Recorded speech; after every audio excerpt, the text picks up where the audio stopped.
Ouais, c'est lancé, c'est bon. J'ai fait une vidéo il y a 3 heures, ok? Là, je fais la suite parce que il s'est passé des choses sur les graphiques que j'ai envie de vous montrer. Il y a eu pas mal de mouvements.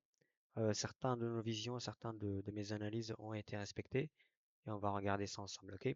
Dans un premier temps, on peut voir que le DXY, il est reparti un peu à la baisse. Je suis un peu déçu parce que finalement, il a pas cherché la zone d'inefficience ici.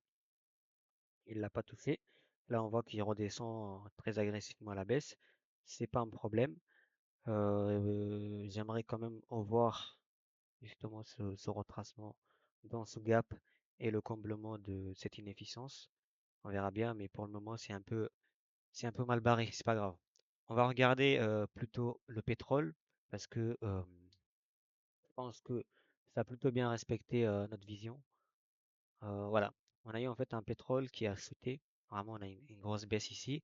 Ça a bien respecté les lows parce que j'avais dit pardon, sur la précédente vidéo que j'attendais la cassure de ce lot et celui-ci. Et d'ailleurs, je vais vous montrer la vidéo parce que je l'ai. Hop, on va enlever ce partage. Non, c'est celui-là. Normalement, vous allez pouvoir voir ça. Je vous mets la vidéo en accéléré comme ça au moins. C'est rapide. Hop,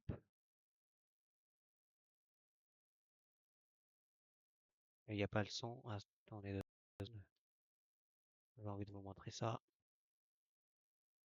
Dans cette zone d'order block, moi ce que j'attends c'est plus de cassure à la baisse, ok? Plus de cassure. On va essayer d'effacer un peu plus de dessin comme ça au moins c'est plus clair. J'efface ça et ça. Ça j'enlève aussi, ça me sert plus à rien. Et on va le refaire. Du coup, à partir de là, moi j'aimerais bien voir pardon, une cassure ici, des cassures là, pour ensuite chercher des modèles à la baisse, ok? Ça c'est ce que je vois sur le pétrole et c'est exactement ce que j'avais montré dans la troisième vidéo de cette série. On va essayer de voir du coup le trade qu'on a pris ensemble sur le. Voilà, du coup ça c'était ce que j'attendais sur le pétrole. Et comme vous pouvez le voir du coup ici, je remets l'écran TradingView, voilà. Bah, ça a totalement respecté notre vision. Pourquoi? Parce que le marché, finalement, il a décidé de chercher les lots. Et maintenant, ce qu'on peut attendre, du coup, c'est la deuxième étape de l'analyse, c'est-à-dire en fait un modèle à la baisse. J'aimerais bien voir du coup une prise de liquidité par là pour réagir dans une zone quelque part ici, ok? Et pourquoi pas commencer à prendre des ventes, ok? Ça, c'est ce que je vois sur le pétrole. Déjà, la première étape, du coup, c'est respecté. On est bien content. Ensuite, j'avais aussi envie de vous montrer le Bitcoin. On a eu une énorme baisse. Finalement, du coup, voilà, ça respecte pas notre vision, mais c'est pas un problème. C'est quelque chose qu'on avait anticipé, ok? On verra bien comment ça se passe, mais pour le moment, vraiment, il se trouve dans une zone d'accumulation. Il n'a pas trop envie d'en sortir, on verra bien, mais bon. Moi, je m'attends toujours à cette hausse. Je vais en daily pour vous montrer. J'attends toujours que le prix vienne prendre ses liquidités. C'est la première ici, la deuxième là. Et je me mettrai à break-even une fois qu'il a pris la deuxième liquidité. Ça, je l'avais déjà dit dans les précédentes vidéos. Voilà. Après, quoi d'autre? J'avais envie de vous montrer aussi le GPPUSD. On va regarder une fois de plus la vidéo. Hop, on va aller au NAS 1 parce que la position elle a été prise en 1 heure. Et on peut dire que, on peut clairement le dire même, que la vision elle a été complètement respectée. Pourquoi? Bah, je vais vous montrer la vidéo, on va regarder ça ensemble. Ce que j'avais dit, bah, on va essayer de voir. Hop, je vous fais le partage. Normalement, vous voyez. Ok, je mets en grand écran. C'est lancé. Il, re- il retrace dans cette zone, ok? Là, il retrace dans cette zone. Et moi, ce que j'aimerais voir, c'est, en plus, on a du contexte parce qu'il y a toute cette liquidité trendline à venir chercher. On a plusieurs touches. Une touche. On refait une touche, deux, trois et quatre, ok? Et la cinquième, on pourrait avoir du coup un fort mouvement à la hausse qui vient chasser du coup toutes ces trendlines, toutes ces liquidités et prendre la liquidité externe, celle-ci. En plus de ça, réagir sur cette ligne orange qui correspond, pardon, si on va regarder en daily, qui correspond en fait à la première liquidité interne avant l'externe. Je vous le montre. On avait liquidité externe, elle est là. D'ici à là, c'est la liquidité externe. Et tout ça, c'est de l'interne. Et ça, c'est la première liquidité interne de toute cette liquidité interne. Okay, c'est la première, toute première. Et ici, en plus de ça, on a quoi? On a un gap. Le marché, du coup, il a de fortes chances de repartir à la hausse, de venir combler ce gap et prendre cette liquidité interne. Okay, ça, c'est ce que je vois sur le GPUSD. Maintenant, comment je pourrais me positionner sur un truc comme ça? On va regarder. On peut tracer, du coup, si je vous explique la position, du coup, on était IPA. Parfait. On a une prise de liquidité qui est là. Intéressant. Une trendline, c'est-à-dire toute une liquidité à venir chercher. Il suffit de tracer un Fibonacci. On voit que déjà, on est sur le niveau Fibo. En plus de ça, on a un order block ici. Ça, c'est un très bon order block. On va le tracer en bleu. Voilà. Et moi, je peux me positionner comme ça. Ok. hop, avoir une position comme ça et aller viser cette liquidité externe dans un premier temps et le gap que j'avais indiqué ici, ok? Soit ici, soit sur les 50%, mais on va dans un premier temps viser là, ok? Et ça nous fait déjà 4 R et la position, elle se passe très bien. Et pourquoi pas commencer à se mettre à break-even quand on voit des cassures de structure vers là, ok? Dès qu'on voit des cassures de structure ici, se mettre à break-even et suivre avec un tail stop et commencer à faire des partiels à partir de cette prise de leak, enlever, je sais pas, ma 40% ou 50% de la position. Ça, c'est l'analyse que je vois sur le. Voilà, voilà. Du coup, ça, c'était ce que j'avais dit sur la précédente vidéo. On voit bien que la vision, elle a été complètement respectée.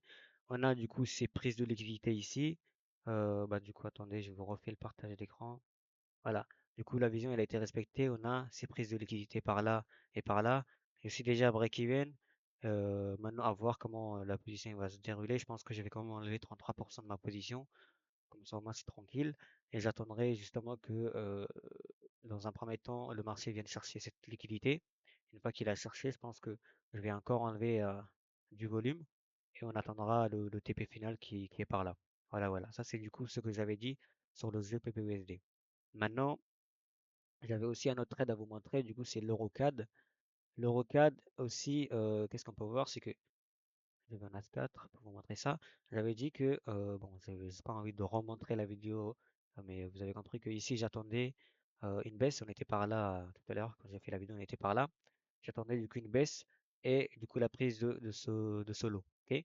Pourquoi? Parce qu'en fait j'avais un modèle de vente ici. Je vais enlever juste ces points de structure qui me servent à rien. Voilà, du coup j'avais une idée de trade à la vente ici. Finalement, je l'ai pris avec un petit modèle là et je suis sorti ici, ok? Mais sur la précédente vidéo, j'ai dit qu'en fait on pouvait aller viser cette zone parce que c'était valable et que le prix pouvait très bien descendre jusqu'ici, ok? Qu'est-ce qu'on voit? On voit que le prix dans un premier temps il vient connecter cette structure, toujours le principe de départ. Le prix vient devenir, il vient chercher l'efficience, pardon. Et ensuite, là, il est très bien parti pour aller chercher justement cette liquidité. On verra bien comment ça va se passer, mais ça, c'est la vision que j'ai pour le moment sur l'Eurocad. J'attendrai qu'il vienne chercher ça. Ensuite, NZD4, je crois on l'a vu déjà, mais on a un petit retracement, ok? Et ce petit retracement, c'est un retracement qui est logique. Pourquoi? Parce que le prix vient retracer sur une zone efficiente. Comme je l'ai dit, le marché va toujours bouger d'efficient, inefficient, efficient, inefficient, efficient. Toujours, en fait, il va toujours se déplacer d'efficient, ok? Une fois qu'il est efficient, il part à la baisse. Après, il redevient efficient, il part à la baisse. Là, il est inefficient, il devient efficient, il part à la baisse. Du coup, là, c'est exactement ce qu'on a. Le marché, il était tout à l'heure, il était inefficient. Là, il reconnecte la structure, c'est parfait. Je pense que là, il est bien parti pour redescendre et aller chercher au moins mon TP1 qui se trouve par là. Voilà, ça, c'est du coup le trade NZD-CAD. J'avais aussi d'autres positions à vous montrer. Eurocad, j'avais une position que j'ai loupée, dommage, mais je vais quand même vous l'expliquer du coup. On a toujours ce principe pardon, d'efficience. Le marché il était inefficient. Il vient connecter. Qu'est-ce qui se passe? Bougie de réjection. Le marché il nous fait une bougie de marteau, c'est pas quoi là. Il nous fait un petit marteau. Et là, on voit bien qu'il repart à la baisse très agressivement. Et justement, attendez, si je vous trace un petit Fibonacci, où est-ce qu'il réagit? On va voir au moins aux 50%. Voilà. Il revient sur les 50% et les 50% correspondent aussi à la zone d'inefficience. Ok? Si je vais en daily, est-ce qu'il y avait des zones intéressantes? Oui. En daily, il y avait un truc très intéressant, c'est ce gap-là. On avait ce gap très intéressant en daily. Je vais le mettre en gris comme ça. Et on avait également cet order block. Ok? On avait cet order block. On va prendre en compte quel est corps, comme ça on ne se prend pas la tête. On va mettre en jaune. Parfait. Le marché, du coup, qu'est-ce qu'il nous fait? Il vient dans un premier temps combler le gap et il réagit sur les 50%. Là, il nous fait une réjection à la baisse. Très intéressant. Je vais surveiller le trade. Si je vois un petit retracement qui est cohérent, pourquoi pas rentrer sur la position. Mais pour le moment, on reste sur GPPUSD, sur NZDCAD. Ok. J'avais aussi une dernière position à vous montrer, c'est Euro NZD. C'est pas une position, mais c'est plutôt une vision que j'avais eue il y a quelques semaines. Là, c'est le screenshot avant-après. On a du coup l'avant, hop, je vais rétrécir, hop là, parfait. Du coup, qu'est-ce qu'on avait? On avait un GPPUSD qui partait très agressivement pardon, à la baisse. On a une zone d'accumulation ici. Le marché, il accumule, il accumule. Qu'est-ce qu'il fait? Bah, on a une première cassure ici. Le marché, il vient chercher cette liquidité. À partir de là, pour moi, on devait retracer dans cette zone. parce que on avait des gaps à venir combler. Dans un premier temps, on avait des gaps. Et en plus de ça, si je ne me trompe pas, en daily, on avait un order block ici. Ok, on avait un order block là. Du coup, moi, j'attendais que le prix revienne là. Une fois qu'il revient ici, pourquoi pas repartir à la baisse. Du coup, je vais vous montrer comment ça s'est passé. J'efface juste ces dessins et l'image. Hop là, on va effacer ça. Du coup, on regarde ce qui s'est passé. Le marché, il a complètement respecté cette vision. Il est revenu de ma zone bleue. On voit bien qu'il revient de ma zone. Vraiment, il rentre à l'intérieur. Il rebondit 3 fois. Une fois ici, 2 fois là et 3 fois ici. On voit bien que là, la deuxième fois, il est reparti à la baisse. Il prend des liquidités pour montrer que ça y est, on passe sur un price action plutôt baissier. Il retrace et là, il repart tout en bas pour aller chercher ses liquidités. Et on voit bien que là, avant de repartir, justement, il vient combler ses gaps. Je vais le tracer en gris, comme ça, on peut le voir. Ce gap, celui-là, voilà. Il vient combler ses gaps et ensuite il repart. C'est très propre. Ok. Ça, c'est du coup la vision que j'avais eue sur GBP voilà, le 11 décembre. Ok. Et maintenant, c'est totalement respecté. Ce que j'aimerais voir, j'ai tracé une zone en jaune. Ça correspond, je pense, à un order block weekly. Exactement. On a un order block weekly ici. Ok. Du coup, j'aimerais que le prix revienne sur ce order block. En monthly, qu'est-ce qu'on en a rien? On va revenir en daily. Du coup, j'aimerais bien que du coup le prix revienne sur cet order block. Pourquoi pas ici? En As4, qu'est-ce qu'on peut voir? Est-ce qu'on pourrait avoir un retracement? Non, là c'est vraiment une accumulation. Du coup, je pense que ça peut partir tout droit, venir chercher cet order block. On verra bien, je vais surveiller le trade. S'il y a un trade à prendre justement. Est-ce que j'avais autre chose à vous montrer? Je pense que c'est tout. Voilà, du coup j'ai refait une petite vidéo. Au moins vous avez un update des positions de ce que je surveille. Et je ferai du coup une prochaine vidéo demain. Là, il y a un truc qui se passe là sur DXY. On a une réjection assez jolie. On voit que le marché remonte après cette prise de leak. Là, il reprend cette leak et il repart à la hausse. Du coup, ça peut être un signe, ok? S'il vient chercher cette leak, s'il remonte sur la, parce que là, dans 2 minutes, la bougie H1 elle va se clôturer. S'il remonte et que la troisième bougie H1 elle vient chercher cette liquidité, et celle-ci, c'est un bon signe parce que ça peut repartir et du coup combler l'inefficience et le gap. Le gap ici et l'inefficience qui est là. Ok. En bref, on verra tout ça sur la prochaine vidéo demain et je vous tiens au courant du coup pour la suite.